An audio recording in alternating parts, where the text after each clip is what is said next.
Labdien! Šī gada martā Vēstures izpētes un popularizēšanas biedrība izdeva grāmatu Caciste Ģermānija, kur ir ļoti nozīmīga ar to, ka tas ir pirmais vēstures avots, kurā ir pieminēti aisti, jeb tā dēvētie, varbūt, kur interpretēts balti, jeb Latvijas teritorijas iedzīvotāji. Tas ir pirmais rakstītais avots, kurā ir minēti mūsu senči, un sarakstīts tas ir ap 3. gadsimtu mūsu ērā.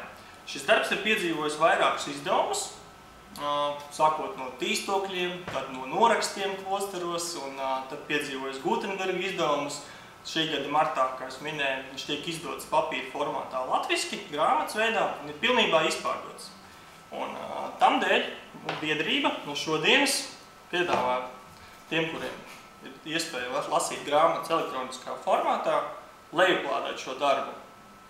Jāpiezīmē, ka pirmā lejuplāde ir limitēta, un tie ir 500 eksemplāri. Tamdēļ aicinu jūs būt par pirmajiem, kuri lejuplādē vienu no nozīmīgākajiem darbiem latviešu vēsturē uz datora vai planšeta datora un izmanto to savā e-bibliotēkā.